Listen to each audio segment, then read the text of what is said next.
Uh, I would like to introduce our next speaker, Dr. Wojtek Rappak. And Dr. Rappak studied philosophy and history in Canada, Warsaw, Paris, and London. He has a doctorate from the University of London for research into the foundations of logic and the early philosophy of Ludwig Wittgenstein.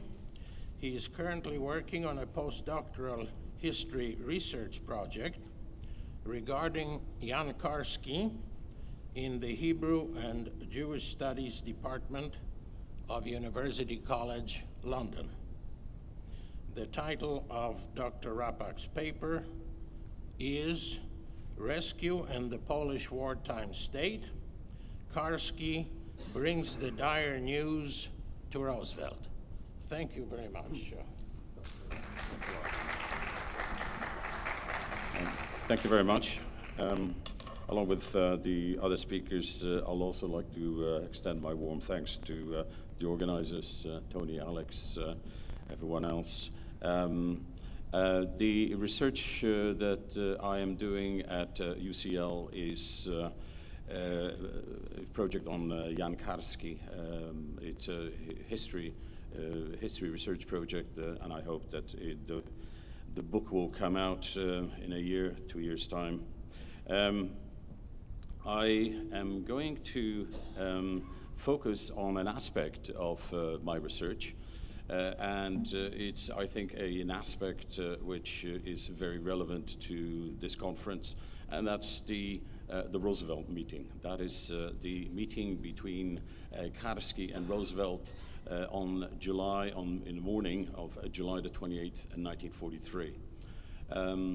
For those of you familiar with what I would call the Karski story, that is one of the pinnacles, one of the main events, the main episodes in that story.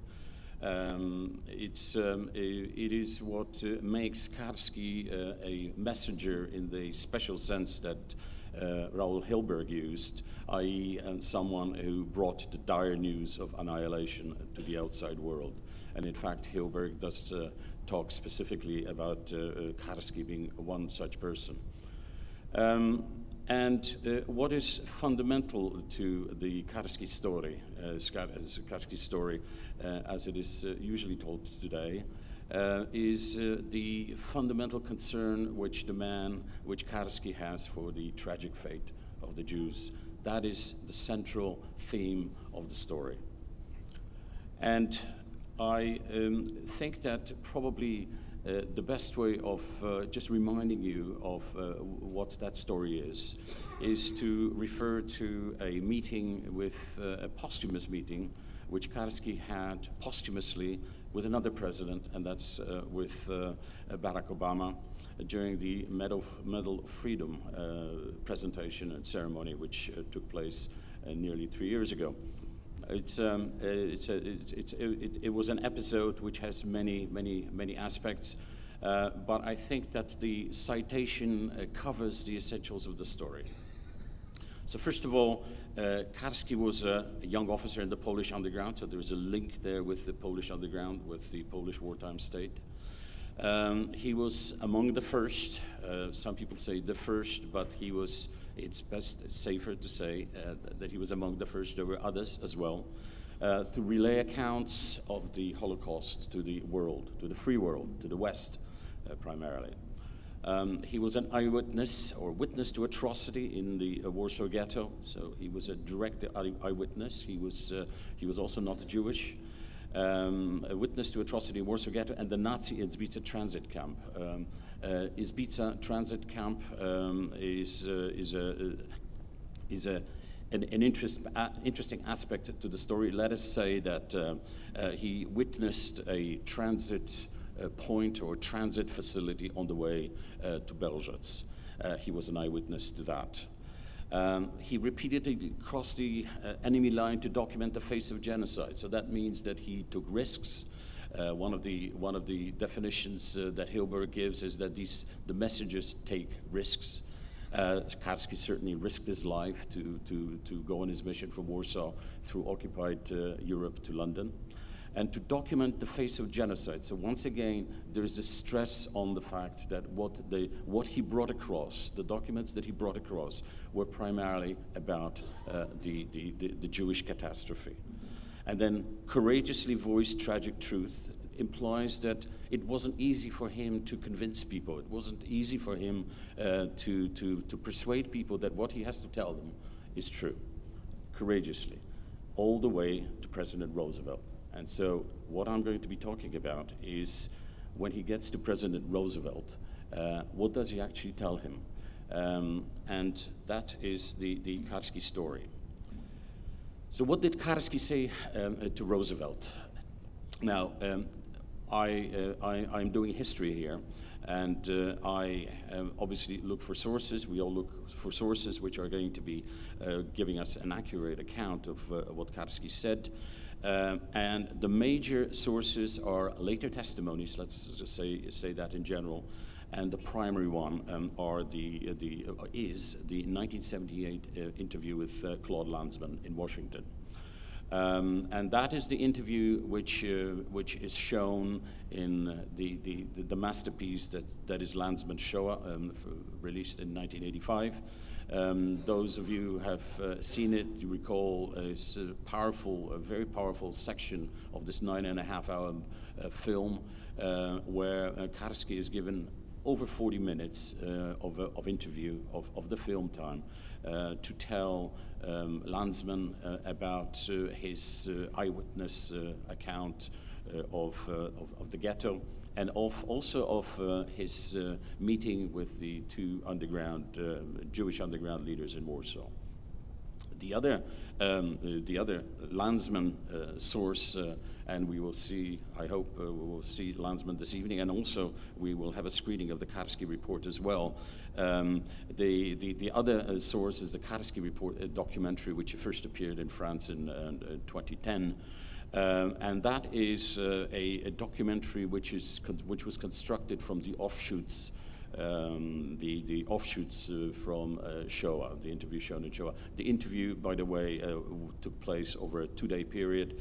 It took about 8 hours in total, so there was 8 hours of footage. What is shown in Shoah is 42 minutes. The rest was used to construct the Karski report. There are also TV documentaries, articles, and historians' account. There's one historian I'm going to mention later on, who's a very important figure in this. Now the problem is that most of these testimonies are post-1985, so they are testimonies which are about the big mission, which took place nearly 40 years earlier. The interview in 1978 was obviously 35 years later. So the question we have, are there any original documents which we can use to find out what exactly Karski told Roosevelt? And in fact, there are a lot of documents, and I will explain in a moment why there are, because there's a reason for that. Just in this screenshot here, you can see internal documents from the Polish embassy in Warsaw in 1943, which is a report sent to the Polish foreign minister in London. Other documents which are reports of the meetings which Karski had with other people, with other prominent people, both in London and also in Washington. So we have source material which is, let's say, possibly more reliable than the testimonies which Karski gave later on, or at least there are these two sources which we can compare. Now, once that sort of basic point is established, we then need to, I think, not exactly confront the story that is told about Karski, nor should we actually say that the story is a myth. Rather, it's a story that is told now, and it fits into our time, our discourse, and so on. But it is important for a historian to say that once we examine the original sources, we have to take certain things which are quite obvious into account. First of all, there is the account of Karski as the one man who tried to stop the Holocaust. And therefore, there is this myth of the solitary hero, of the one person who somehow got on a train in Warsaw, took that train through occupied Europe, and somehow found his way to London, and then again somehow went to Washington and managed miraculously, I suppose, to arrange a meeting with Roosevelt. I mean, obviously, it wasn't like that. He was part of the Polish wartime state. So it's important here to make this basic connection between Karski and the Polish wartime state. Now, as far as the wartime state, this concept of the wartime state, Dariusz Stola yesterday gave us a lot more detail about what is meant by that. And I won't repeat that, but it's important to stress again that there are two main branches of what is known as the Polish wartime state. First of all, there is the underground state in Poland. So that's the underground resistance movement itself, divided into two branches, the civilian and the more important, the military one. That's the resistance movement, with its own institutions, with its own structures and formalities and so forth. Then there is the government in exile based in London, and Professor Stola talked about it yesterday. So it's the legal government that is based in London, operating openly as a government of one of the allied countries. Now, the point here is that the meetings which Karski had with prominent people both in London and in Washington in the U.S. were official meetings. He was a representative of the Polish state. All the meetings were arranged by foreign ministry officials or other Polish government officials. And so we have to admit that primarily, when Karski attended these meetings, he represented the Polish government. And in fact, the original documents, which we just glanced at, are internal reports. They are internal reports which a fairly junior, not exactly functionary, but a fairly junior official writes to his superior, to his superiors. So, the question immediately arises whether the original documents confirm the Karski story, whether they support it, and because of the focus of my research, and I think the focus of the story is this predominant concern about the fate of the Jews. The question becomes: do these original documents actually confirm the story and its main theme, which is that he was concerned about the Jews, and when we read those reports, we can see evidence of that. If we see that, and we can follow this with another question, which is, if that is the case, and if Karski is an official of the Polish wartime state, the government, then is that concern actually an official concern? Or was it perhaps a mixture of official and private? Here, what I want to do now is I want to link the question of Karski going to Washington with a wider question of rescue, and link that with the wider question of whether the Polish wartime state did all it could to rescue its Jewish citizens, and the stresses on citizens. Because obviously Karski, being an official, is a central figure in that whole idea that there is this rescue, which within constraints, and I'll talk about it in a moment, within constraints, the Polish state, wartime state, undertook to rescue its Jewish citizens. Now, that is a question and a topic which is a burning one, and it is a topic that has been burning for a long time and probably will burn for much longer. But for our purposes, it's probably sufficient to just give the headings of the two sides of the argument here. And the one side is that the Polish state did all it could, and that argument falls under two subheadings. It has to, the first subheading is it was active abroad. It was active. The government was abroad as one of the allies. It was active abroad in passing the information to its Western allies, in demanding reprisals, in making sure that the West knew. It received information from the country through its many channels, which it maintained for its own purposes, which were used to convey information. So the transfer of information is one aspect of what the Poles did to rescue the Jews. In Poland itself, the argument focuses normally around the idea that there was an official agency that was set up in Poland, which went under the code name of Żegota, the Rada Pomocy Żydów, the Jewish Aid Council, which was a part of the underground institution. So it was official in the sense that it was a help agency, or an agency which helped Jews who were in hiding. And the point here is that it was part of the state structure.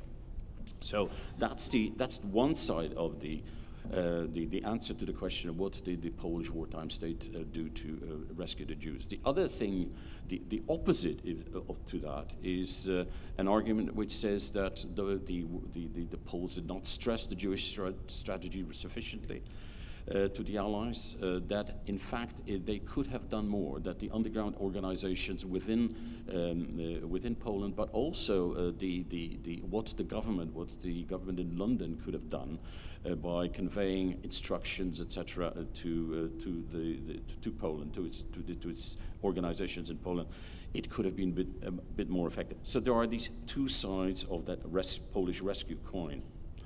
Now, I'll just go down one level below each one, not too long, and this is a typical example of the argument that the Polish state did all it could, and it's an argument which is probably it dates from 1967, and it was voiced or expressed first by Władysław Bartoszewski in the book 10 Years z Ojczyzny Mojej, first published in 1967.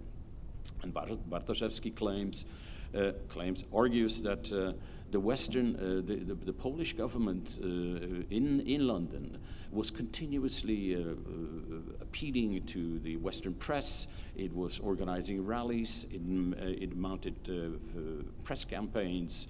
It was active in diplomacy and so forth, to try and alert the Western allies about what is happening in Poland. One example of that is the press campaign which followed the arrival of the Bund report, which arrived in the very early June. It's dated May 1942, but it was actually sent in April. And it was the press campaign that was actually mentioned in passing by other speakers, and that was an effective campaign because the information which was conveyed in the Bund report was widely publicized and so on in June and then into July 1942. So that's one example that Bartoszewski used. The other example is the diplomatic campaign which followed the arrival of additional information, and this is the information about the Warsaw Ghetto deportations, the additional information at the end of November, which then led to a diplomatic campaign in which the Polish foreign minister, but also together with, I think that Dariusz Stola mentioned as well, together with other people, the World Jewish Congress and others, to put pressure on the Allied government, and that was the campaign which led to the Allied Declaration of December 17th, 1942. Now, Bartoszewski says, we have tried, the Polish government did everything it could to alert the government. It did everything it could to request reprisals. And all that it could have done, unfortunately, and he uses the Polish word niestety, all that it could have done is to persuade the Allies to come up with an 89-word declaration, which a solemn declaration, in which basically which ends with a promise that the criminals will be punished after the war. So that's the transfer of information side of the Polish rescue argument. The other side of the argument, again, this is Bartoszewski's argument, is that Żegota was the limit of what could have been achieved within the terror conditions of Warsaw, of Poland. And in fact, Bartoszewski was himself a leading member. He's recognized as righteous amongst nations and so on. So he is. This is one argument which tries to show that this is what the Polish state could do to rescue the Jews in Poland. There is the other side, and again, I'll go over this very quickly, but just to give you a flavor of the other side of the coin. Probably one of the most prominent, and I'll mention him again, David Engel, historians, David Engel,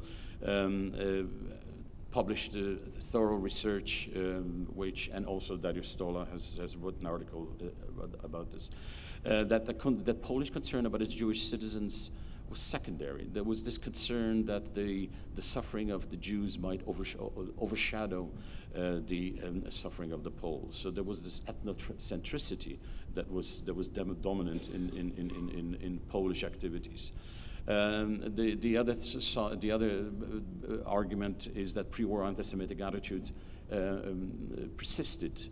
This is where historians argue that even when the information about the Holocaust was well known, certainly to the Poles, there were still discussions about mass immigrations, the pre-war discussions, which were obviously evidence that the old sensitivities persisted.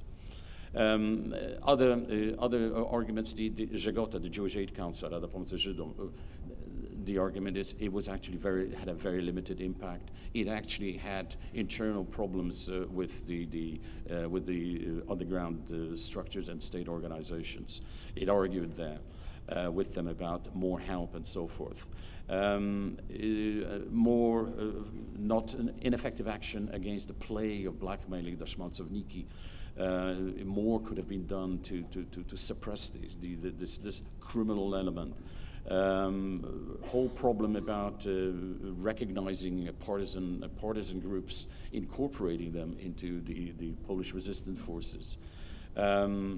One example where this is, as it were, listed in a couple of pages is Itzhak Zuckerman's, the leader of the Żydowska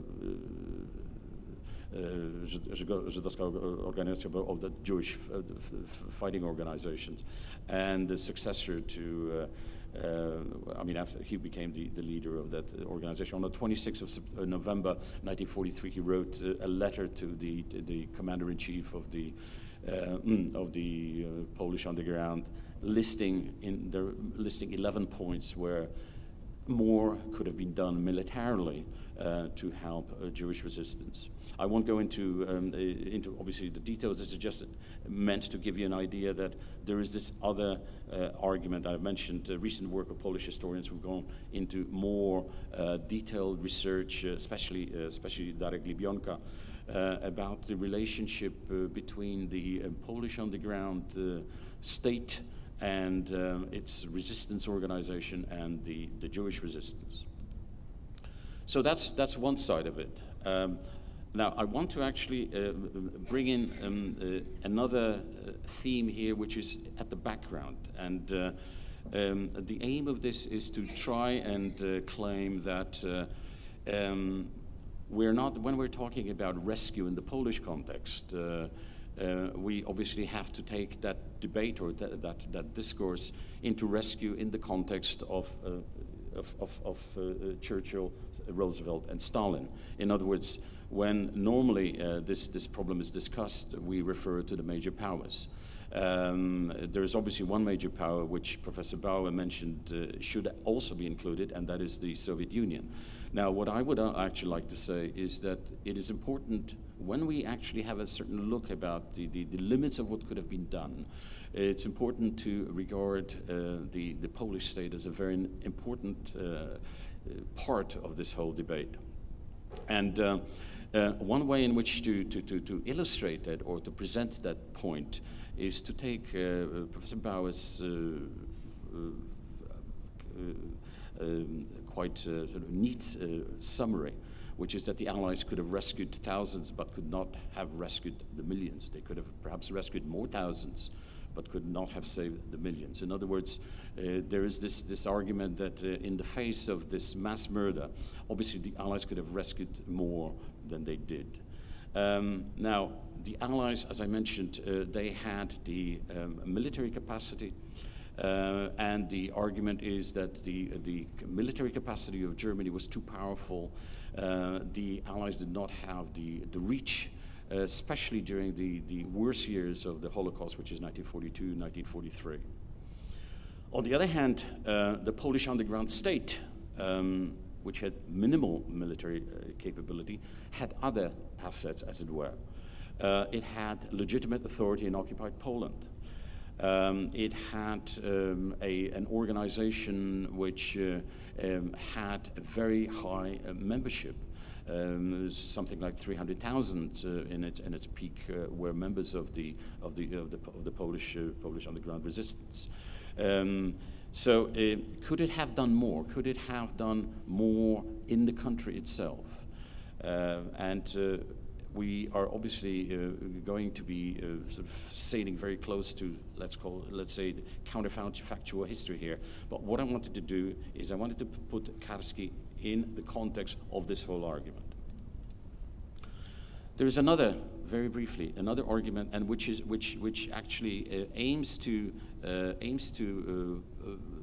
try and explain why this is important, why rescue is important, and why it's important to talk about and consider these questions.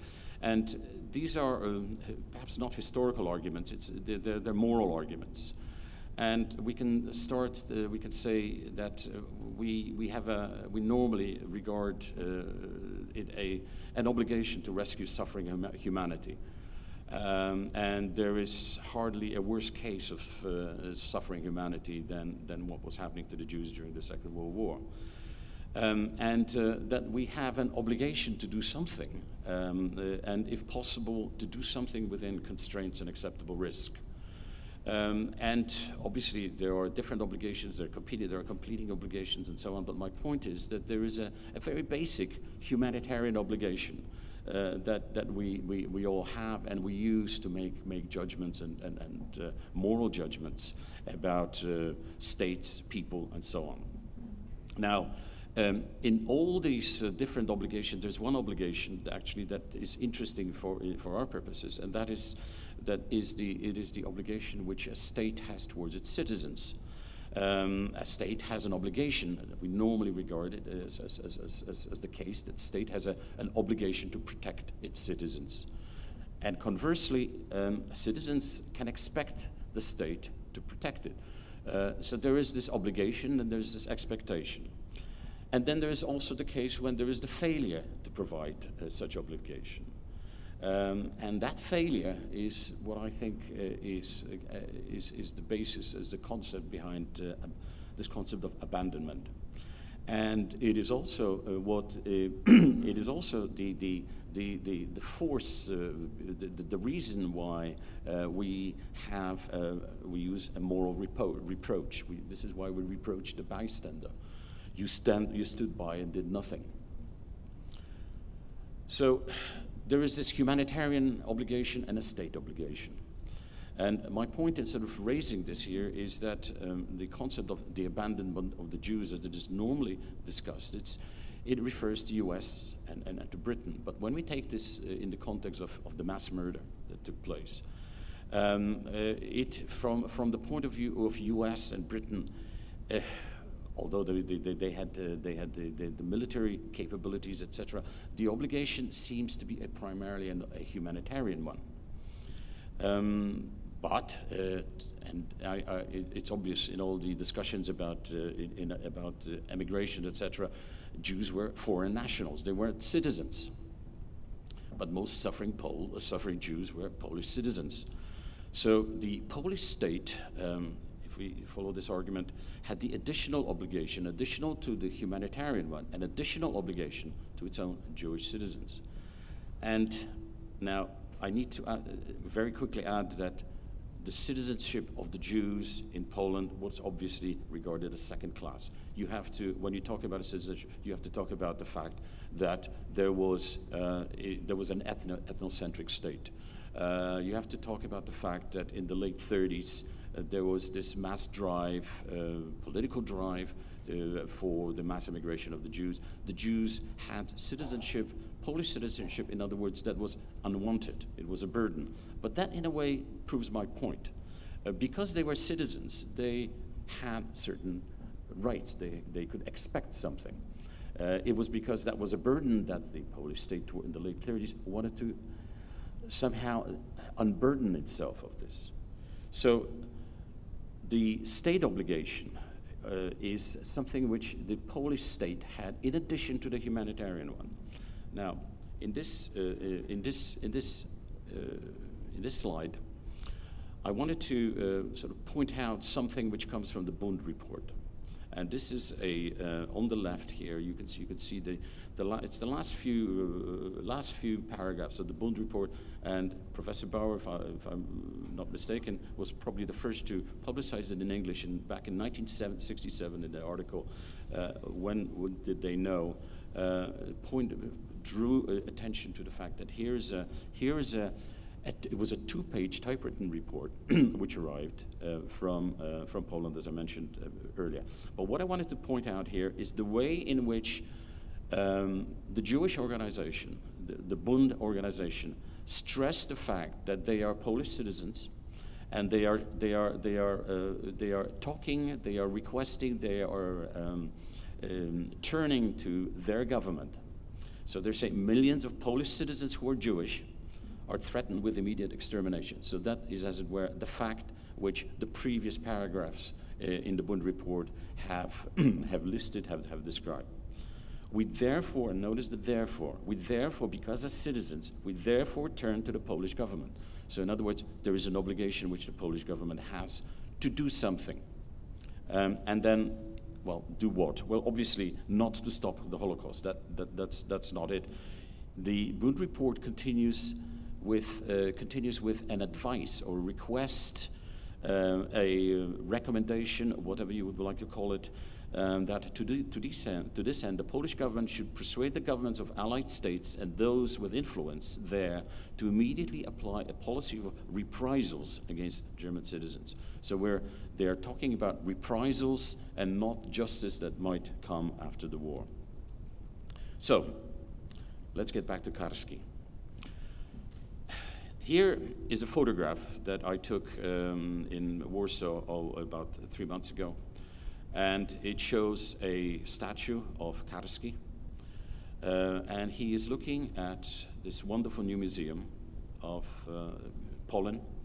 And I think it's great that we have its director here. And if you haven't seen it, you must see it.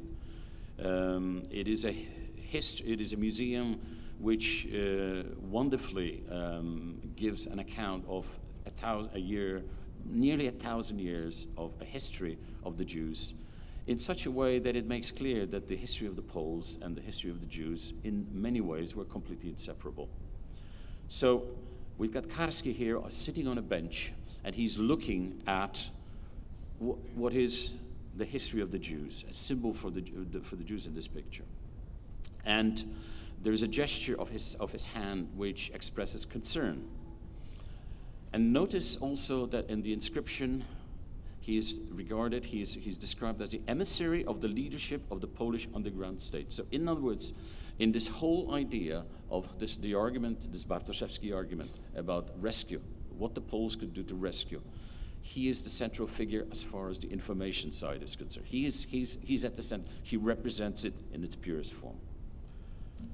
And it's interesting that this statue, which is obviously quite literal, how it has represented that. So this is from looking at the statue from a side angle. You can see that the sculptors obviously intended concern to be on the face of Karski. But to his right hand on the bench is a book.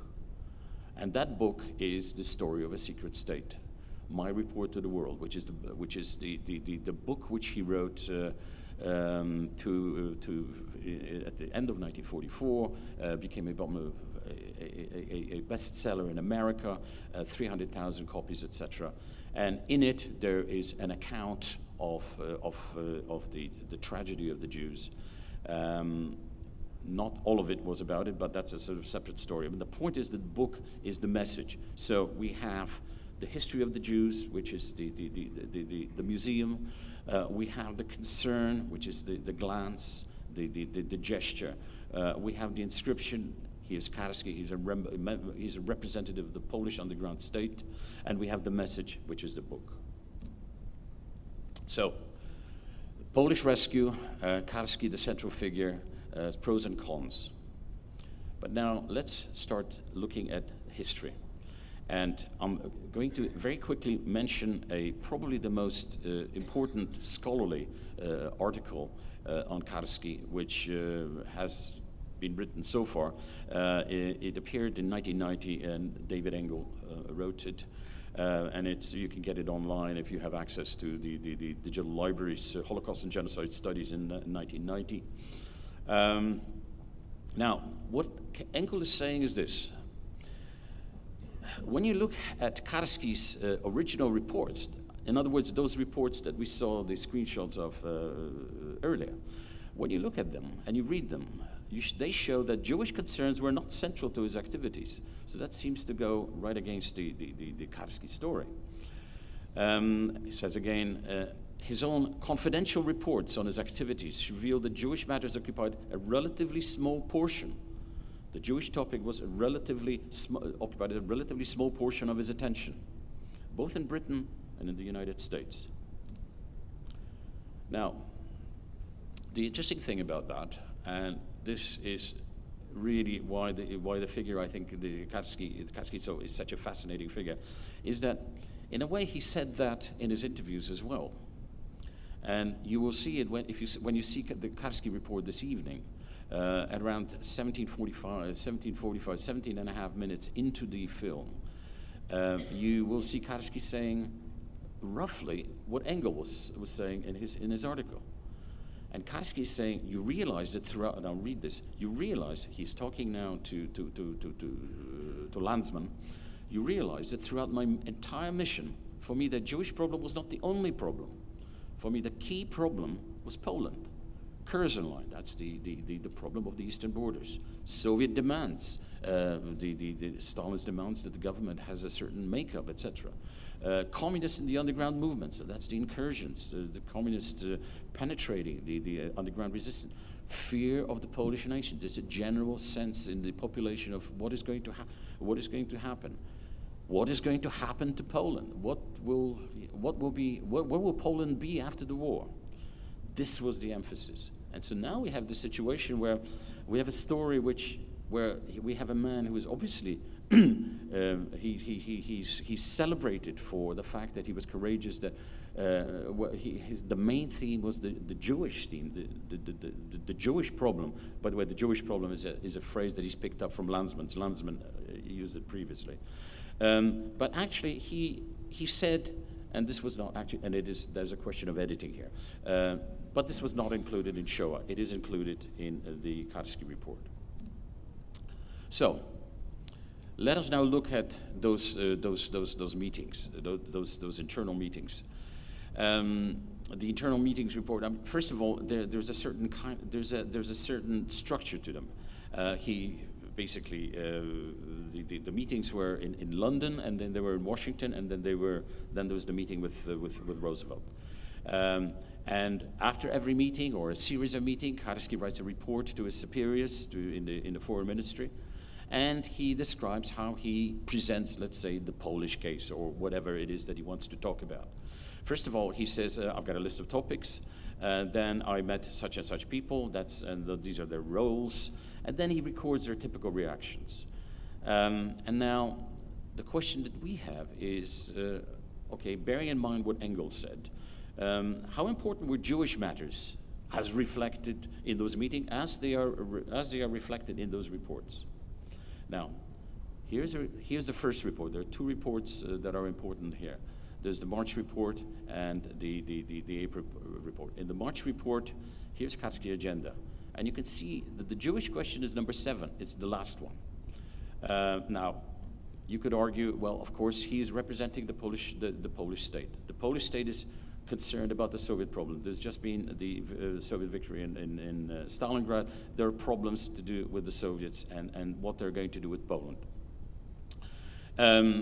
As we go down the list, German terror, living conditions refers primarily to what is happening to Poles. So it looks, on this, at least prima facie, it looks like kwestia żydowska, the Jewish question, the Jewish topic is the last one in the list. Now, very quickly, this is the report. So again, you can see the structure. He met Eden.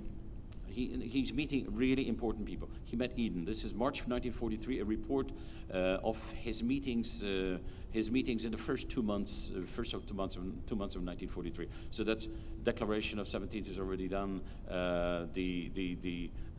There's pressure on Eden from various sources. Michael Fleming mentioned some of them. There's the preparations for the Bermuda Conference and so on. Karski's meeting Eden.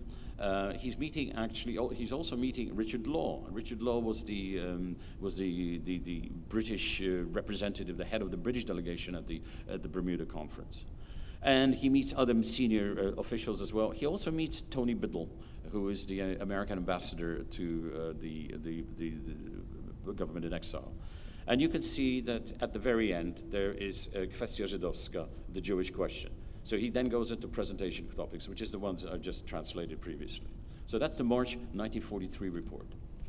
Then there's the April report. So perhaps this is, we're trying to see a pattern here. And it's again, there's this agenda.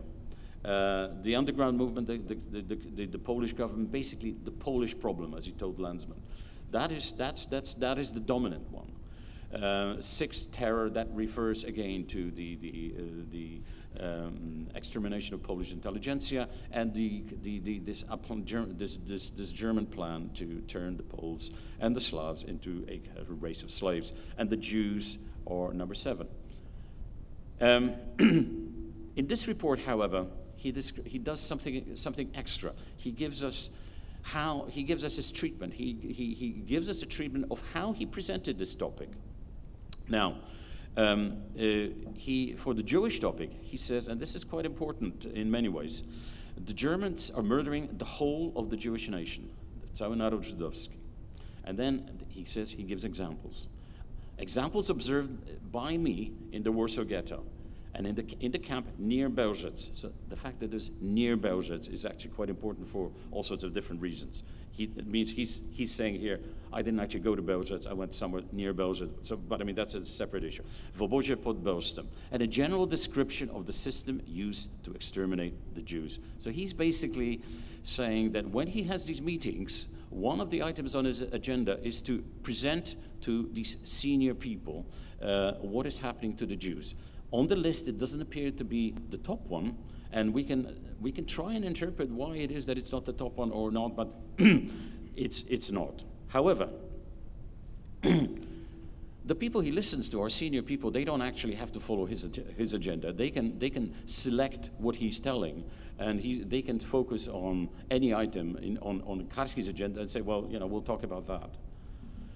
Now, okay. Given the fact that Karski records the reactions of other people, of these prominent people, what are those reactions? Very, very few are recorded. Interestingly, Eden, not interested in Poland's Soviet problem, and we can actually understand why. He's interested in German terror towards the Jews. Now, this would have been probably either preparation for the Bermuda Conference, pressure to do something about the refugees and so on. So that might be why he is interested. Nobody else is interested except for Alan Lane, who was the editor of Penguin, and also Kussler, the great writer, and Gollanz, Victor Gollanz, who was the author of Let My People Go, who was on an active campaign for the whole of early part of 1943 until he was struck with a mental breakdown in the summer of 1943 to do something. No other interest in the Jewish tragedy was recorded by Karski.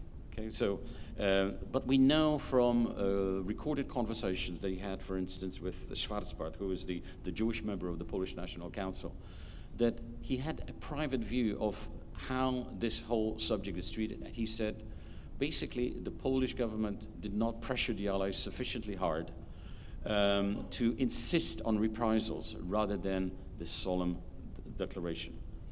And that there's a fundamental difference between what is happening to the Poles, the suffering of the Poles, and the tragedy of the Jews, and that people don't understand it. No, so Karski goes to Washington in July 1943. He's so effective in making these presentations to these prominent people that the government thinks that, given the problem with the Soviets, etc., we're going to send him to Washington. So they send him to Washington. He's attached to the. He lives in the Polish embassy. He's becomes completely not completely. The ambassador takes charge of all the meetings and so on. And once again, all the meetings are arranged by the ambassador Jan Ciechanowski.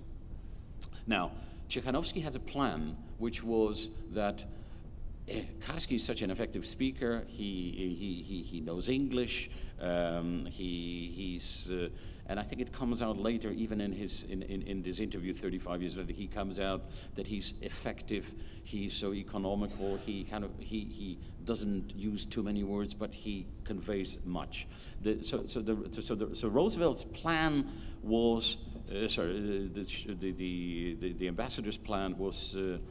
For Karski to see Roosevelt, and the way he did that, the way he tried to do that is rather than ask for an invitation or request a visit, which he regarded as so pointless because it would end up with just a courtesy visit, which would be insubstantial, etc. What he was going to do, the ambassador he's going to invite people who are close to the president, and then hope that they will be affected by what Karski tells them.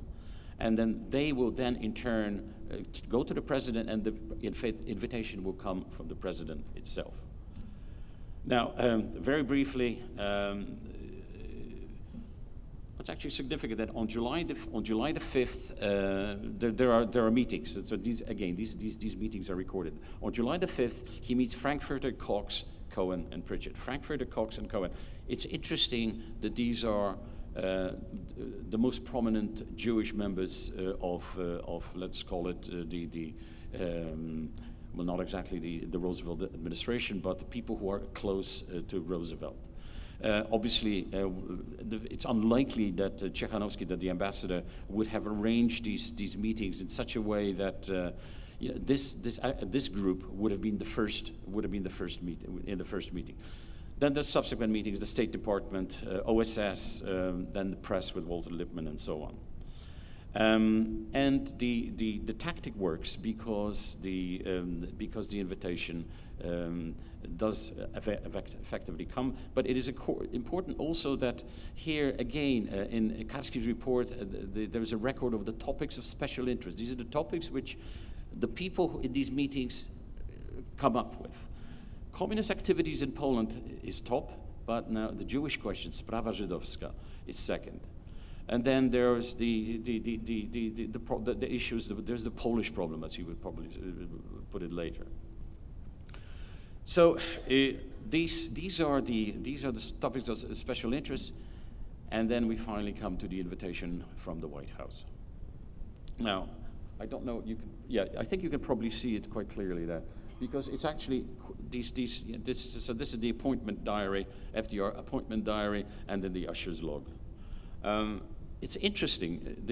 This is interesting because if you look at the appointment diary, you can see that the meeting with the ambassador was and Karski, spelled with SKY, was arranged initially at 10:45. It slipped by 5 minutes. The next meeting was with Admiral Leahy, Governor Neely, and the advisor Landis, and that was scheduled for 11:15 at the Oval Office. So the meeting with the Polish ambassador in Karski was in one of Roosevelt's apartments. Now, if you look at, so they were allocated half an hour at 10:45. If you look at the usher's report, however, you can see that this is, let's say, a record of the movements of the president's movements throughout the day, or where he was during the day. The Polish ambassador and Mr. Karski, and it's nice little touch of authenticity that the usher, whoever wrote that, is unsure about the spelling. So the meeting lasted for 1 hour, 10:50 to 11:50, and then at 11:55 he goes to the Oval Office, where we assume the admiral, the governor, and the advisor are waiting. So the meeting overran by half an hour. It was 1 hour. Which is interesting because it means that they had a lot of the president's attention. They had time to make, as it were, their case. So the other thing I wanted to point out, and I'll very briefly mention it just at the very end, is at 9:30 p.m., you can see it on the appointment, there is the radio address. Now that is the 25th fireside chat, which President Roosevelt issued that very day. And I'll just mention that later on. So just bear in mind, just remember that there is also that happened that day. I'll just skip this one. So there's 1 hour meeting. Now, so we're now at the meeting. What did they talk about? Karski wrote a report which looks like a verbatim report, a verbatim transcript, but there was no stenographer present at the meeting. There were just 3 people. That's Roosevelt, there was Karski, and there was Tchaikovsky. Roosevelt did not allow people to take notes during these meetings. So the report which Karski wrote later was just basically a transcript based on his considerable powers of memory. And it was a transcript that was written over the next few days. And as I said, it is 28 pages. I'll just show you a little bit more about it in a moment. There is an issue as to whether he wrote it especially for the ambassador. I won't go into the details, but basically we can regard the report as almost a stenographic transcript. I think it's fair to say that. He wrote it for the ambassador, but he didn't slant it towards the ambassador. He basically wrote it as a junior official, and the ambassador would not wish the junior official to state too many comments. So there are 2 copies. One is in the Hoover Institute, the other one is in the London Archives, and we also have the corrections which Tchaikovsky made to the original that came from Karski, and we can get an idea of what Tchaikovsky, what the ambassador would have wanted to put in. And the point is that in the Jewish section, Tchaikovsky makes one very trivial change. So. There's a 2-page introduction, and obviously, where is this going to? This is Tchaikovsky, the ambassador, writing to the foreign minister, in this case, Romer in London. So it's the ambassador writing to his minister. So it's strictly confidential. The title is Note on a Conversation with President Roosevelt on Wednesday, the 28th of July, 1943, and there was only one other person present at this conversation, and that was Ambassador Tchaikovsky. Now, if we look at this report again, what were the topics? In the two-page introduction, which which Karski puts in there, Karski uses a sort of subjunctive conditional turn of phrase where he says, after he compliments the ambassador for organizing the visit, a turn of phrase where he says, the ambassador would prefer that I emphasize. And this is the emphasis, and again, the list. And again, the extermination of the Jews, exterminacja Żydów, is last. So obviously, the ambassador is not excluding. This is not going to be something that will be excluded in the conversation. But if we look at this, it looks like the ambassador would like this to be the last one on the list. The only thing is that they're talking to the American president, and Roosevelt has his own preferences. And here's an example which illustrates how the report is formatted to indicate what the president says, what the ambassador says, and Karski's answer. It also illustrates that this idea that there's going to be an agenda of tasks which Roosevelt is going to obey is neither here nor there. He will talk about what he wants to, and he will ask the questions that he wants to ask. So, for instance, this is page 5, and this is the president asking what happens with large property holdings in Poland. And he turns to the ambassador and says, for example, ambassador, what's happening with yours? And the ambassador says, I don't have the details, I only know that it's in German hands. And then Karski gives an account of large property holdings, etc., in Poland. And then after that, the president says, is there a lot of corruption amongst the Germans? So yeah, basically, Karski asks, Roosevelt asks the questions he wants. And other typical questions that Roosevelt asks he asks about the living conditions, asks about farming conditions, and what's happening about cattle and horses. Have the Germans taken it up? Whether there's any contact with Poles that have been deported to do forced labor. What's happening with East Prussia, etc. Can planes from it was an issue that was at the current that can planes from England pick up people and materials in Poland and so on. So those are the sort of questions that Roosevelt is asking, and Karski sort of passively, in as far as the agenda is concerned, answers them. So what about the Jewish topic? This is it. This is a schematic representation of the Jewish topic in that whole conversation, which took 1 hour. So we have 30 pages. Page 1 and 2 is the introduction, and then the Jewish topic is on page 8 and page 9. It's sort of 1 page, just slightly over 1 page.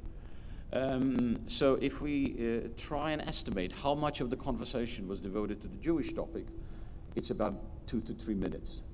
Now, you might think, well, okay, well that's not much, and that's true. But there's another significant thing about this, which is that the topic is introduced by Karski himself. On page 6 of the report, so we somewhere sort of more or less in the early part of the conversation, Roosevelt says, "What does German terror look like?" And Karski says, well, it's different than Bolshevik terror. The German terror has a certain method, etc. There's a collective responsibility, etc. Poles suffer, and so on. And then Karski introduces the subject of the Jews. So the initiation, in this one case, the initiation of a topic comes from Karski himself. And Tim Snyder, in the introduction to the latest book on the latest issue of Secret State, says that Karski talked about the Jews to Roosevelt unbidden. And that seems to be accurate. Now, let's look at page 8 and 9. So this is the Jewish section of the report. And again, remember that we're assuming that it is as close to a verbatim account as we can get. So you can see that the Jewish topic does not start with a question. Karski introduces it. Notice that there is an actual question inside there where the president asks, basically he's asking, are you working together with the Jews? And Karski says yes, and he mentions Żegota and so on. So that's the Jewish topic. Let's go slightly near and pick out the main points. Karski begins by saying, I'm certain that many people have no idea, and I'm translating here, about the terrible fate of the Jewish population. Over 1.8 million Jews have been murdered in Poland. Right, so we have a simple, you don't actually need a lot of the report to actually convey, what is happening here. He's telling directly to Roosevelt that this is what's happening in Poland. He then does what I would regard as try to explain very briefly to Roosevelt about the uniqueness of the Holocaust. And he makes the point that the system of terror used against Poles is different to the one that is used against the Jews. And then he says Poles are to become a nation of slaves, and he briefly explains what that means. And then he says, but the Jews, the Germans want to destroy the Jewish nation biologically. Now that, I think, is a sort of a 1930s term. And what it means is that it's another word for extermination. Any form of life, anywhere, is to be exterminated. So Karski is saying this to the president, that the Jews, the fate of the Jews is entirely different to the fate of the other people who are suffering very suffering hardships, intense hardships, such as the Poles. He's saying that to FDR. And then he conveys two messages. I think that there are two messages, because I think that and it's important, I think, to make those differences. He tells Roosevelt about a message that he has, so he's telling Roosevelt about a message that he has carried from the Polish underground to the Polish government. And that message from the Polish underground to the Polish government, so it's not a message to Roosevelt, it's the government who's going to convey that. So he's informing that if there is that the Polish underground is telling the Polish government, if there's no Allied intervention, within a year and a half of my departure, the Jewish population of Poland, with small exceptions, those are the ones that would have been saved with Żegota, etc., will cease to exist. So he is directly saying to Roosevelt, this is, if there's no intervention, that is a reference to reprisals of some form. And if there aren't any, then the extermination in Poland will be complete. So that is the first message.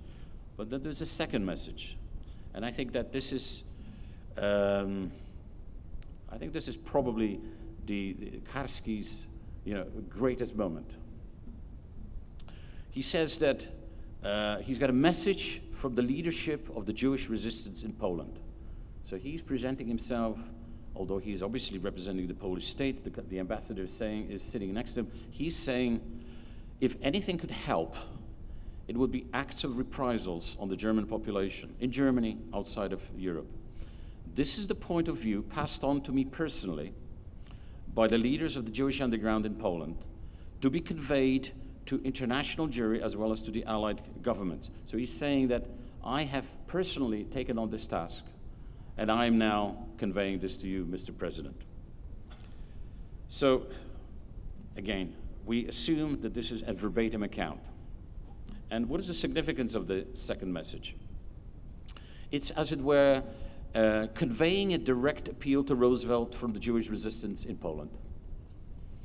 It's a personal mission.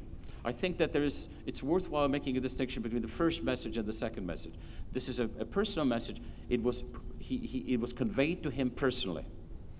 11 months earlier, Karski talked to two leaders of the Jewish resistance in Warsaw, and now I will. We're going to break at this point for lunch, but you're going to finish when we come back from lunch. I don't want to in any way take away from your conclusion. Actually, it's very critical. if you actually give me 2 minutes. 15 minutes after right now. I know, it's the previous one. Okay, listen, I'm almost there. Okay, all right. Okay, so the significance of the second message, I'll be very quick, is that 11 months earlier, Karski talked to two leaders of the Jewish resistance in Warsaw, and he's now conveying their appeal directly to the American president. So he's now sitting in the White House. 11 months earlier, he was in the ghetto, and he was in his Beta transit camp.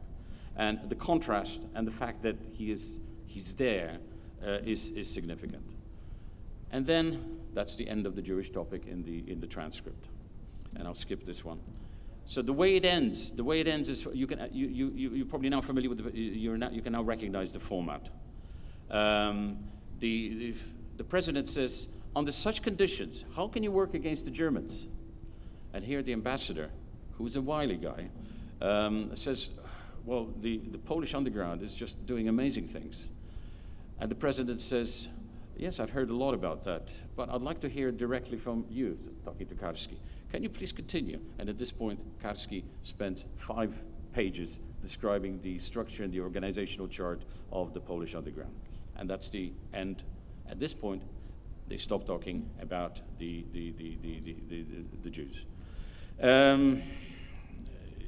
As you will see in the Karski report, they left the White House, and the ambassador told them, look, write your report, write everything, even if he smiles, write that down, everything you remember. We just saw the center of power of humanity. Just 2 more slides, Tony. That's it, very quickly. What did Roosevelt think about this meeting? So what was the reaction? And now, this is where I come back to this fireside chat. 9:30 p.m., he issued a fireside chat, 25th fireside chat to the American people.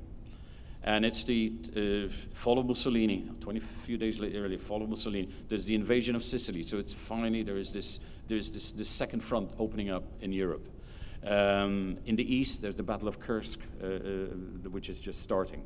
So basically, there are now 2 fronts, so it looks like 2 fronts. There are American casualties. So he talks about the fall of Mussolini. He makes the promise of the GI Bill. What is the message for the Poles? Because as we saw, the Polish problem really was mostly what they talked about. The Poles, it's very, very little. We must not relax our pressure on the enemy by taking time out to define every boundary and settle every political controversy in every part of the world. The all-important thing now is to get on with the war and win it. So that's standard. What about the Jews? Was there a message for the Jews? You'd think that perhaps, after what he heard Karski say, he would perhaps change something in his text and so on. There's no mention of the Jews. But there is perhaps some sort of oblique hint, and that links with the declaration of December the 17th. And it has to do with Mussolini. I mean, Mussolini here is regarded as basically as a gangster. And the fact that he's given up, it's not going to mean that he's going to escape the long arm of justice. But he and his fascist gang will be brought to book and punished for their crimes against humanity. So in other words, it's this logic of retribution again. Thank you very much.